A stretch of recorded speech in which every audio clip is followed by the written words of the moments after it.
Great. Well, thanks for having me back after so much time. I thought I'd throw up an ad just because the deadline is 2 days away, but we can wait if we get late applications.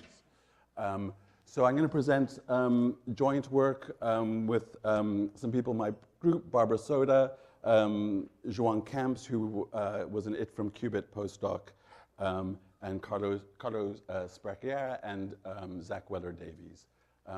There's one archive preprint, and there's a few others which we'll hopefully put on the archive soon. Good. So I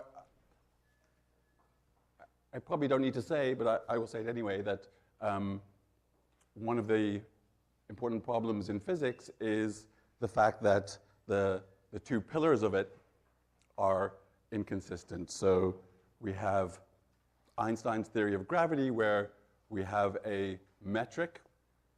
This is the Einstein tensor. It depends on the metric of space-time. In classical gravity, it's a classical object. Einstein's equation is that the Einstein tensor is equal to the stress energy tensor of the matter, which lives on that space-time. That matter is quantum, and so this object here is an operator. It's a quantum operator. It lives in a Hilbert space. And so there's no way that this equation can be consistent. We can't have a classical number which is equal to an operator. So somehow there's some inconsistency between quantum field theory, quantum mechanics, and gravity, and it's an unsolved problem how to deal with this inconsistency. Part of the problem is that it goes really deep. If I think of what quantum theory is, I imagine that it almost needs the fact that I have a set of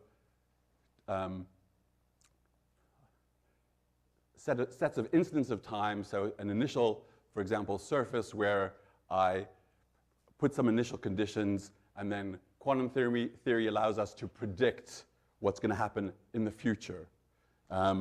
And I have these, time as a parameter,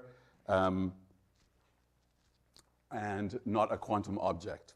And so quantum theory allows me to make predictions about the future. Whereas we would imagine that in a quantum theory of gravity that even that is contested. So for example, if the metric is quantum, then what it means to be in the future or in the past is unclear. You can be in superpositions, presumably, of something being in the future or being in the past. So temporal ordering is up for grabs and is part of what you want to predict. So the problem, in some sense, or one of the problems of trying to quantize gravity is that it doesn't seem amenable to fit in the quantum formalism, where we always have an initial condition and then try and make predictions about the future, possibly a final condition as well, but we'll always have a well-defined temporal ordering. So for the last 50 years, people have, in addition to struggling with trying to quantize gravity, have asked the question, should we quantize gravity? Because maybe it should be classical. And that there's a kind of sense to that in that matter seems, ordinary matter, which we quantize, seems different to space-time. It's a different thing.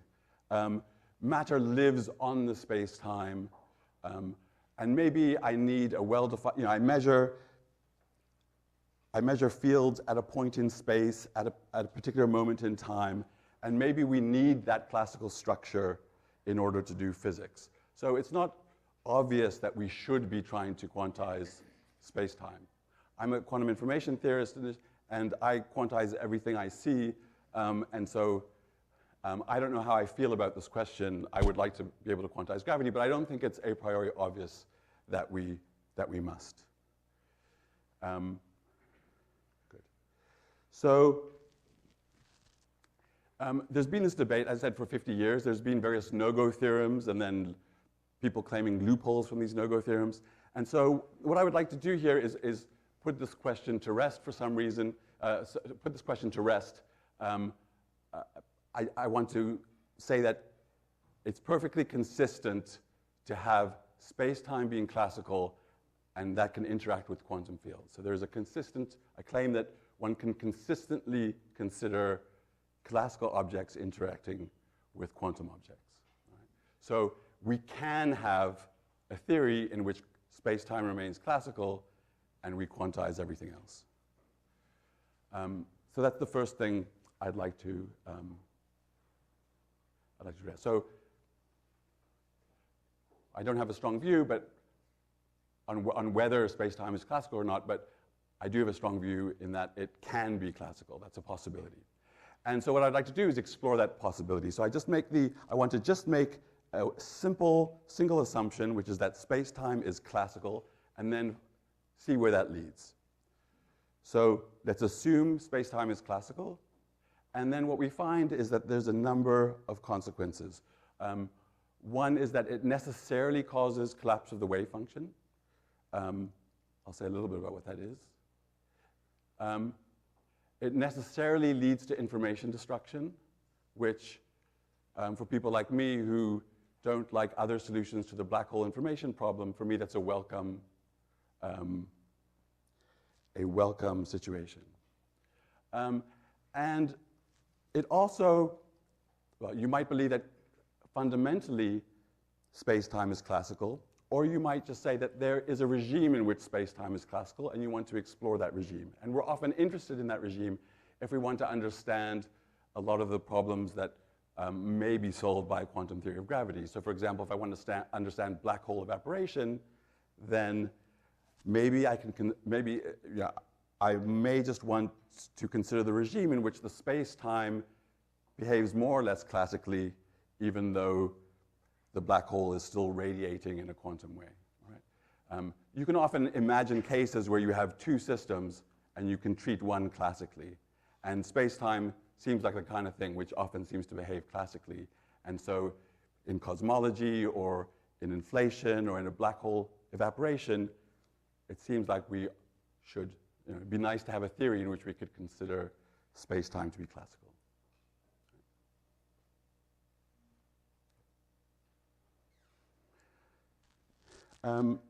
So I'll just briefly say something about these two motivations. I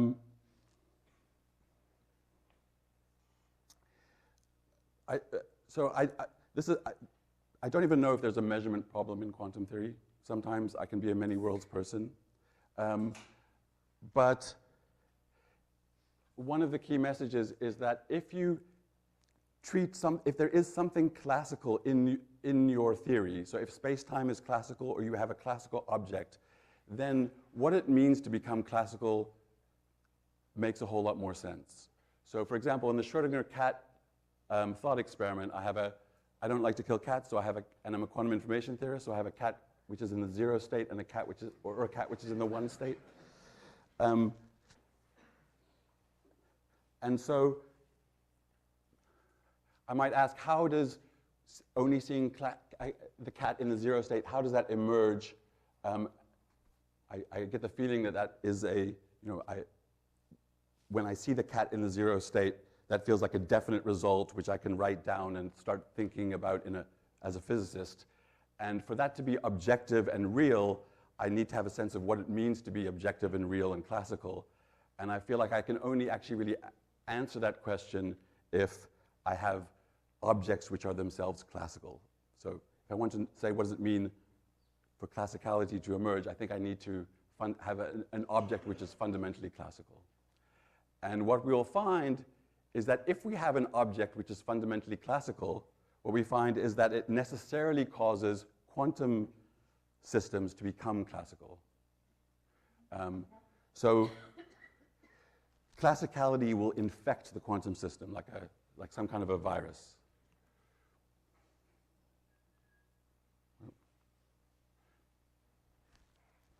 So we make the very simple assumption that space-time is classical. We necessarily get that quantum systems can start to behave classically, which is nice for the emergence of the classical world.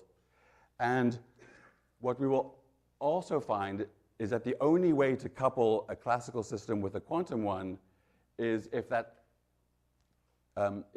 coupling leads to the destruction of information. So I like this fact that if you make one simple assumption that space-time is inherently classical, that you get for free two things which you might like to get in some other way. And I guess I've just assumed that everyone knows what the black hole information problem is, but it's that I imagine some pure definite state that I throw into a black hole, and what I get out is random noise, or what I appear to get out is random noise. And it is difficult to devise theories in which information is fundamentally destroyed. There's impediments to doing that. So one is that if I destroy information locally, then you can get violations of energy conservation. On the other hand, if I don't destroy information in a black hole, then we somehow have to break the equivalence principle in some way. So something has to give. So for the rest of the talk, I'll just ask the question, can we couple quantum and classical systems? And then I'll address the question of what is the general form of this dynamics? What does it look like? So you can tell already that the answer to the first question is yes. And then if I have time, which I won't, I will discuss how you apply that to general relativity and quantum field theory. Okay. So there'll be, one slide which is needed as background. I will be talking a lot about entanglement.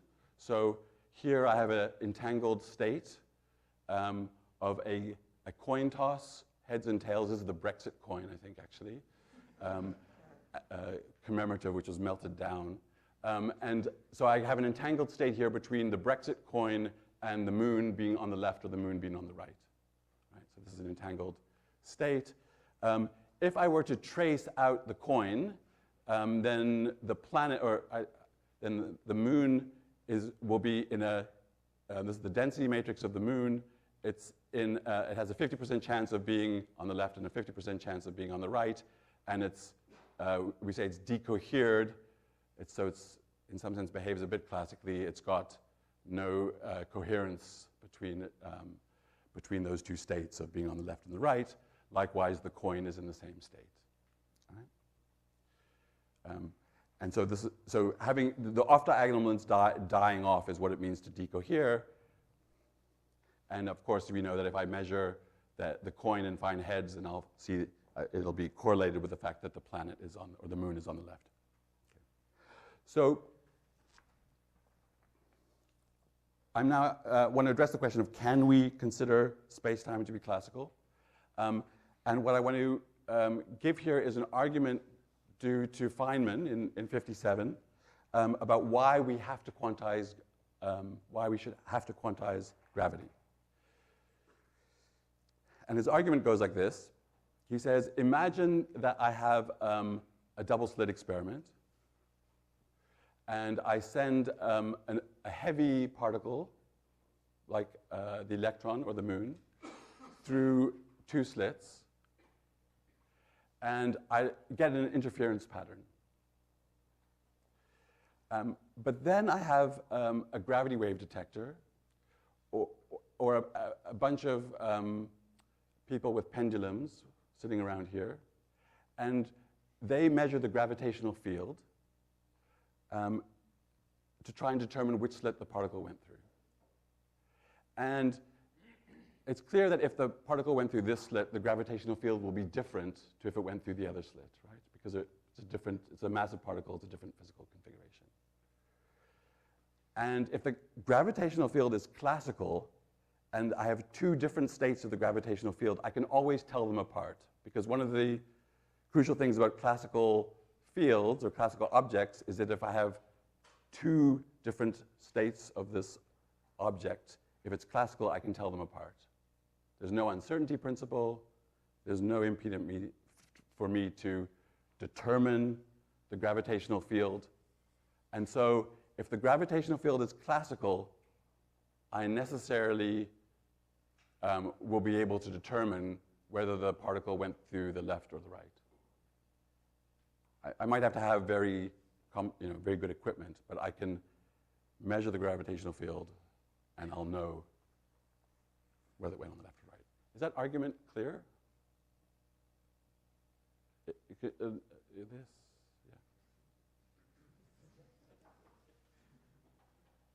Okay. Is there? I could take a question if there is. Yeah. Oh, it's heavy. So and so its gravitational field is really different, depending on whether it went through the left slit or the right slit. Something with mass so that the gravitational field is different depending on whether it goes through the left slit or the right slit. And if the gravitational field is different, then I will be able to tell which slit it went through because it's classical. So classical fields, I can measure it to arbitrary accuracy, and I'll know for sure whether it went through the left slit or the right slit. And so I will destroy the interference pattern. And so if gravity is classical, there are never going to be interference patterns because I can always, in principle, measure the gravitational field and determine which slit particles go through. So you can never have superpositions.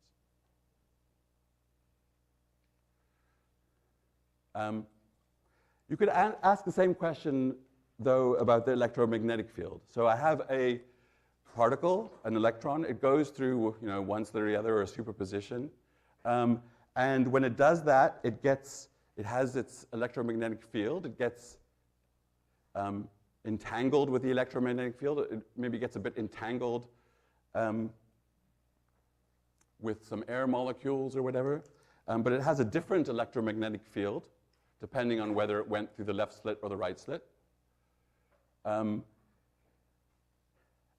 even though it has a different electromagnetic field depending on the left slit or the right slit, I still somehow get an interference pattern. So you can imagine someone sitting there, instead of a gravity wave detector, they're trying to measure the electromagnetic field from far away, measuring this field, and determine which slit this particle went through. Does anyone know why I still see an interference experiment? Why I still see interference, given that there's a different configuration of the electromagnetic field depending on whether the particle goes through the left or the right? It takes a while, so you think it takes a while for it to propagate out.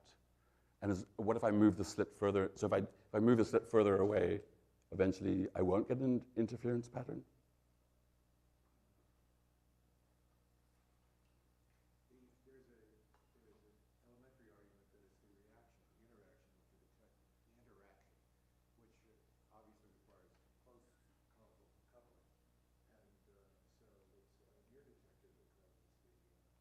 Okay, so I feel like whether it gets an interference pattern should not depend on whether someone actually performs a measurement far away from this experiment, right? So someone could measure the electromagnetic field very, very far away, and whether they do or not should not determine whether there's an interference pattern here. Anyone know why I see interference patterns? You cannot measure the field of a single electron. Sorry? The particle goes through both slits? Yeah, so so it goes through the left and the right. So it's in a superposition of going through the left and the right. But depending on whether it goes through the left, it has a different electromagnetic field than if it goes on the right. And so the question is, does it still have an interference?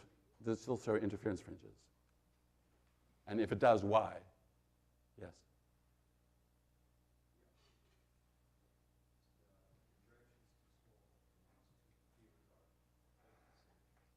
Right, so exactly. So the electromagnetic field, when it goes to the left, is almost the same as the electromagnetic field when the electron goes on the right. They're almost identical. They're different, but they're not they're not orthogonal. So they're slightly different, but they have a large overlap. Right? So if I look at the state of the particle and the fields, these fields are almost, the field whether it goes in the left or the right are almost identical. And so if I trace out the environment and the fields and everything, then as long as there's a lot of overlap between these two electromagnetic fields, I will still have the state will still be in a good superposition. Okay, so I don't destroy the superposition if the things it interacts with look almost the same. Right? That's a bit like why quantum computers work, right? Quantum computers work because they don't interact with the environment. The environment never learns what the state of the quantum computer is. That's the reason why in quantum theory, we get superpositions. We need to isolate them from the environment. The environment shouldn't learn what the state of the quantum system is. The problem is that if I want to have a classical theory of gravity, classically, it's not possible to have two different configurations of I can't have two different configurations of a classical field and have them still be have some overlap, right? A classical particle, if I have two different configurations of the particle, they're completely, I can tell them apart. So that is in some sense the argument, and almost all the arguments about why we need to quantize gravity, they almost all come down to this fact, that classically, if I have two different configurations of a classical field, then I'll always be able to tell them apart in some way, and therefore I will never be able to have superpositions if I interact with quantum objects. Is that argument clear?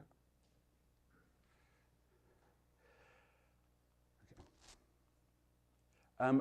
But that's making a big assumption, and the assumption that gets around all these no-go theorems is that these no-go theorems assume that whether the particle goes through the left slit or the right slit, that there is a unique gravitational field which corresponds to that situation. I could instead imagine a stochastic coupling where the gravitational field is not in some definite state, but has a range of possible states it could be in.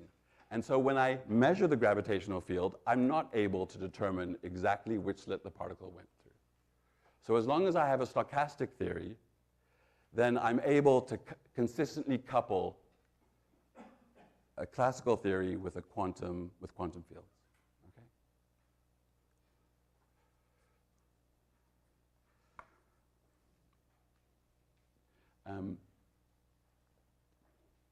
It's the same thing here.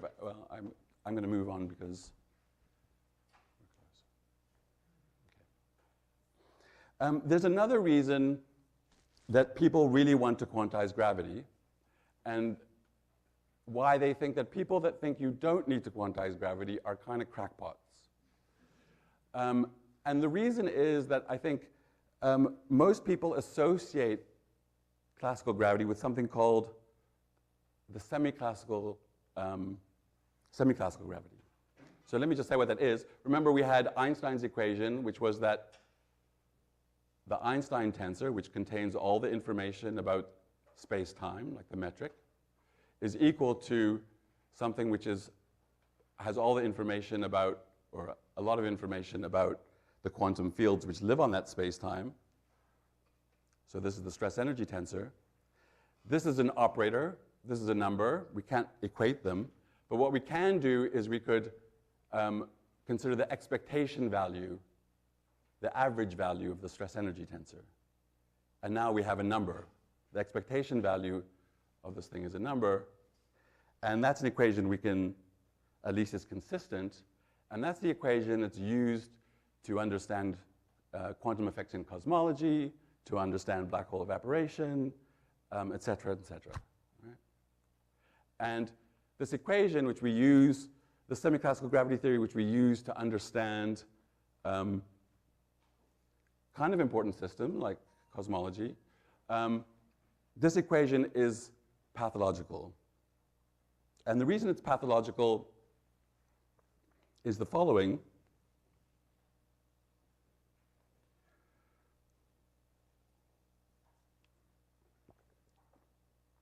Imagine I do this thing where, I have this entangled state with a coin correlated with the moon being on the left or the right. Or I could just flip a coin, and if I have heads on the Brexit coin, I put the moon on the left, and if I have tails, I put it on the right.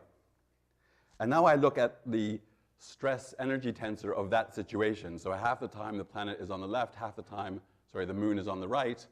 What's the stress energy tensor of that? Well, it's the stress energy tensor of half a planet on the left, or a planet with half the mass on the left, and a planet with half the mass on the right, right? That's the average.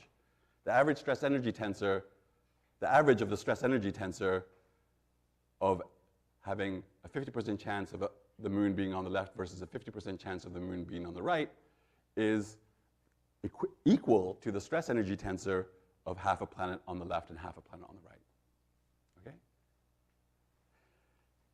And that leads to complete nonsense in semiclassical gravity, because if I have half a planet on the left and half a planet on the right, then what happens in Einstein's theory of general relativity is these two half planets move towards each other because they're attracted to each other. And if I have a test mass and drop it, it'll fall down the middle, because that's where a test mass would fall if you have two half planets. And that's not what we expect to happen. What we expect to happen is that we could measure this coin, which was entangled with whether the moon was on the left or the right. And if we find that the moon is on the left, then the test mass will fall to the left. And if we find that the moon is on the right, the test mass will go to the right. So semiclassical gravity gives us nonsense. It gives us this situation here. It's nonlinear. It gives us this situation here, and not what we expect, which is that situation there. So if it fails in this very elementary thing, then I don't think we can trust it to help us understand inflation, cosmology, black hole evaporation. So part of the motivation for this, so that's part of the reason why people don't think you can have a classical gravity. And that's also one of the reasons why we actually need a sensible theory where we can treat gravity classically, because this theory is not sensible, and it's the only one we have. Sorry, I'm a little confused because, so in my mind, if I wanted to describe a situation like this, I would write down a low-energy quantum field theory involving the graviton coupling. And then I would have a massive particle that is superpositioned to be on the left or the right. And then there's consistent, at low energies, a perfectly consistent quantum field theory action I can write down between the graviton and this particle. And then this seems like it would just be completely naturally resolved. Because I have a quantum field theoretical question, I have an electron attracted to something else gravitationally. That something else is, superpositioned to be here or there. And the graviton exchange will pull the electron here or there, and that's how it becomes entangled. So if I can describe that within quantum field theory at low energies. You mean with gravity? I can write down an effective quantum field theory that's perfectly well-defined over the time scale. But not renormalizable. Oh, that's fine. I fix it at 10 to the 13 TeV and run down. Mm-hmm. And then I have a perfectly well-defined infrared effective action, and I can compute this. I can fix it, I can fit it to data in the IR, and I can compute this with a QFT, with a non-renormalizable but perfectly valid EFT. No? Not if it's non-normalizable. I guess I don't know that you have any you will not get a consistent answer if you do that. I'm sorry, but the reason why I can describe a table without knowing atomic physics is that I can write down an effective theory that's valid at large scales, and whether or not it breaks down at small scales is irrelevant. I can fit it to data at low energies, and then ask that theory questions. And as long as I don't ask it questions that take it outside of its extremely well-defined regime of validity, I will get sensible answers. So this is something I can write down. You think that this will give you semiclassical gravity and the semiclassical Einstein's equation? I'm using the precisely identical vocabulary, Mm-hmm. but I do know that if I take the standard model, or if I take the Lagrangian of QED, Mm-hmm. and I add the graviton interaction that is non-normalizable but perfectly well-defined, Right. or interaction energies Yes. time scale, Yes. I fit the coupling constants in this theory to my data, and that means the theory is now great to use within its regime of validity, and I will get the correct answer in this scenario. But not this equation. I'm sorry. I mean, I agree. So I would agree with you. So I guess the reason I'm talking about semiclassical gravity, and maybe I feel like this is a bit of a side issue, but the reason I'm talking about semiclassical gravity is because one, this is when arguments for why we need to quantize gravity usually involve a conflation of this semiclassical Einstein's equation with what I guess my response is that within quantum field theory, I already know the solution. It requires no way of Well, I'm not sure that you would be able to say a lot about, say, black hole evaporation or inflation in that scenario. I mean, I agree with you that you could deal with something like the table or the planet being on the left or the right at low energies. This I would agree. But that's, I guess, precisely the reason why we know that this theory is sick. And, well, not precisely the reason, but it's one, you know that it's sick for that reason. Okay. So I want to ask what the general form of this dynamics is. And I see that I'm don't have much time. So what I will just do is maybe sketch a few. I'll just quickly try and give a flavor of what a theory which couples quantum degrees of freedom and classical degrees of freedom look like. And also what I want to give a flavor for is how similar quantum mechanics, classical mechanics, and this kind of a hybrid dynamics looks like. They look very similar in many ways. So quantum states are represented by density matrix. So we have and it has to be positive and have trace 1. And the reason is because it gives us probabilities, and probabilities are positive and sum to 1, right? Likewise, a classical state space is a probability density. Again, it's positive, and if we integrate over phase space, it's normalized, so the probabilities have to sum to 1. Right? A hybrid state space is it has a Hilbert space at each point in phase space. Right? And I need to take the trace and integrate over phase space for it to be normalized.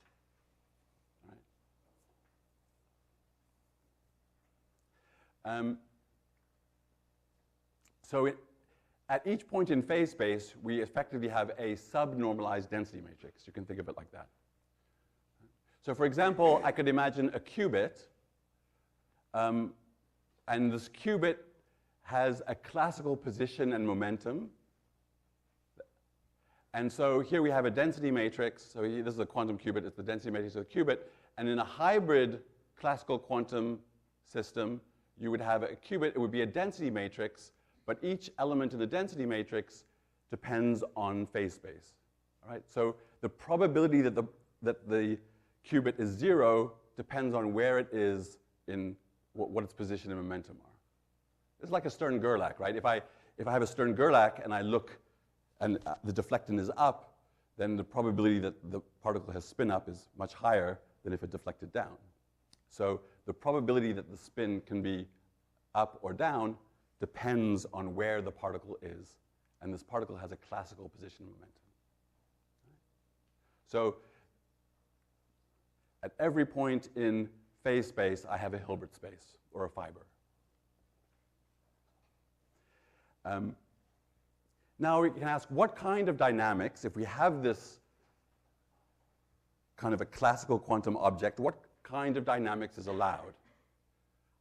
And the answer is that it must be two things. It must be linear, the dynamic has to be linear, and it must preserve the state space. Right? Like in quantum mechanics, the dynamics has to take a density matrix and give me another density matrix. And that actually turns out to be very constraining. So let's see why it has to be linear. So dynamics has to be linear in probabilities, in the density matrix, or in this classical quantum hybrid state space. Why does dynamics have to be linear? For the same reason that the semiclassical Einstein equation is sick. Dynamics has to be linear because I could imagine flipping a coin and putting a planet on the left or a planet on the right, and the dynamics that this planet goes through, it shouldn't really, if, for example, I had heads and the planet or the moon is on the left, it should undergo some dynamics, and that dynamic should not depend on where I would have put the moon if instead the coin had been heads. which sounds reasonable, right?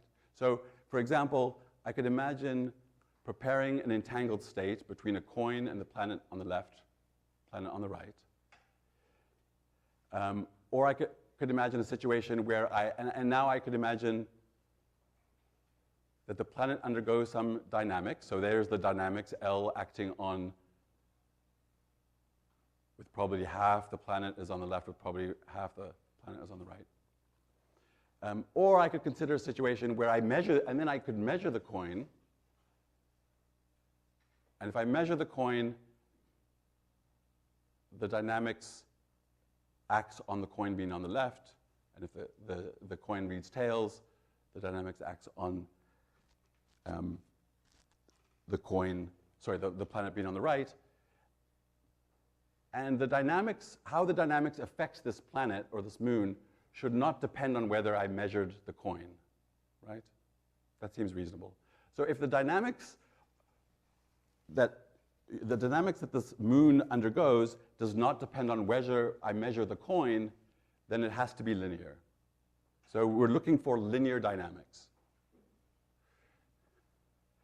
And the second thing is that it must preserve, and then it must preserve the state space.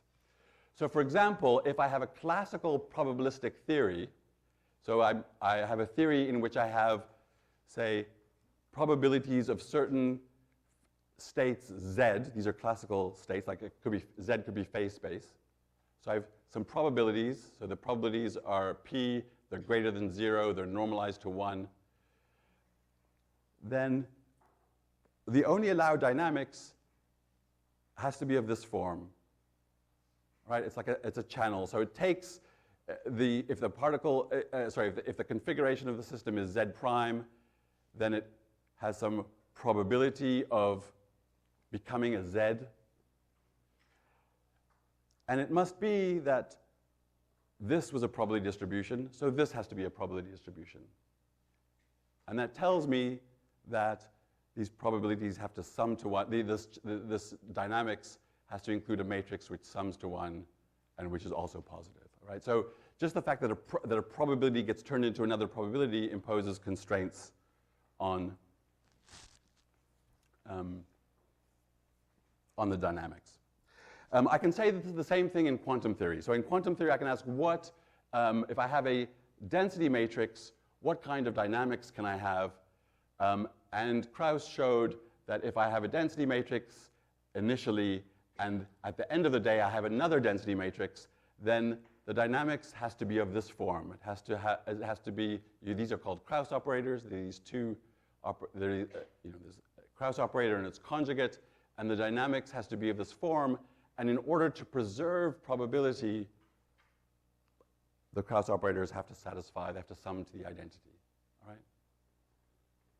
So the fact that I have a density matrix and that at the end of the day I have another density matrix tells me that the dynamics has to be of this form. You can do the same thing with this classical hybrid theory, and you get that the form of the dynamics, this is a kind of a generalization of the Krauss representation theorem, and it has to have this form. All right? So we now have a generalization of the Krauss representation theorem.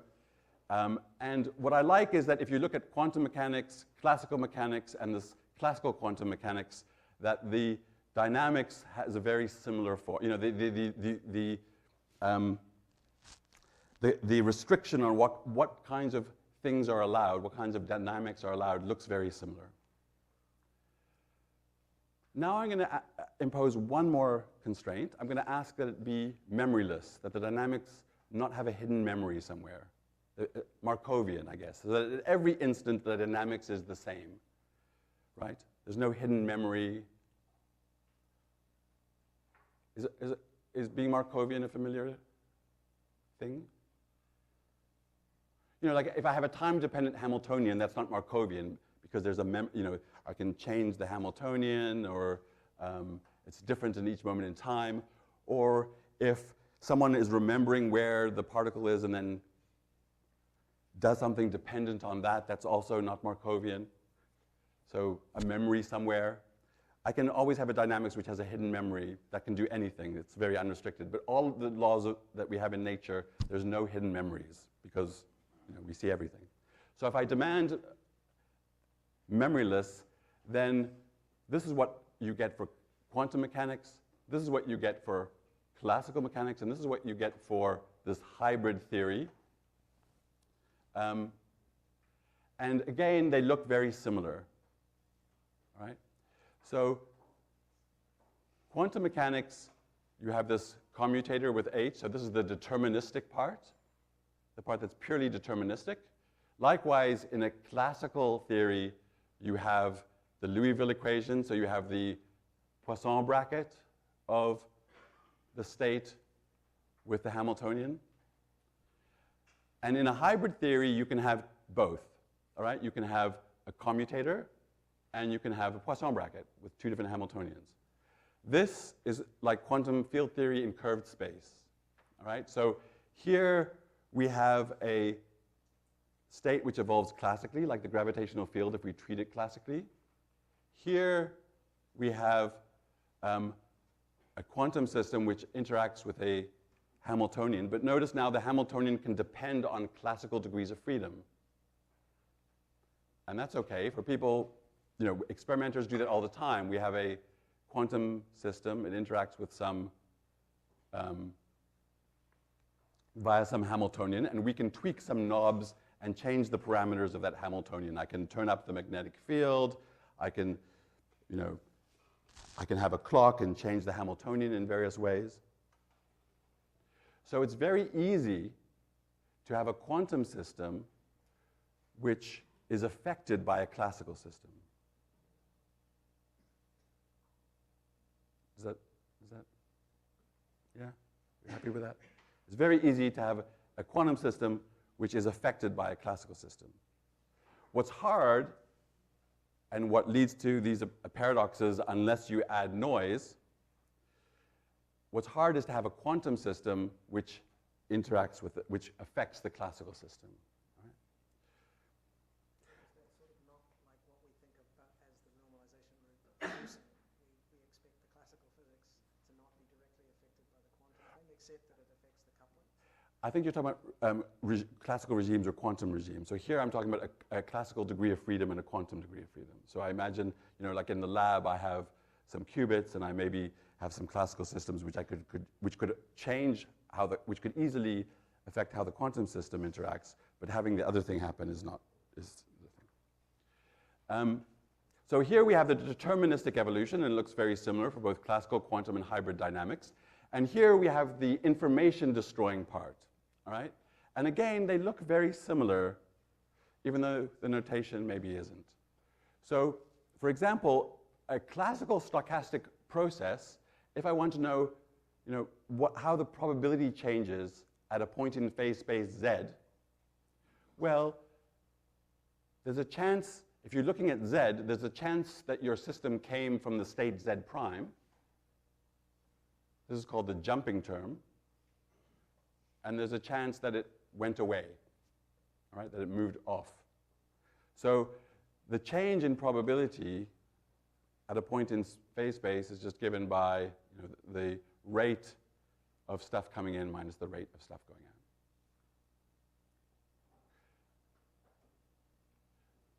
Likewise, this is called the Lindblad equation. People that do open quantum systems deal with them all the play with them all the time.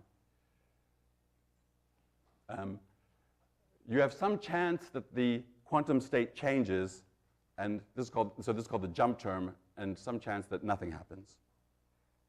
I'm going to try and end up in 4 minutes, and because I know some people have to leave at 5, and then we can take questions. So you have some probability that your quantum system changes and some probability that nothing happens. And likewise, in these hybrid systems, you could have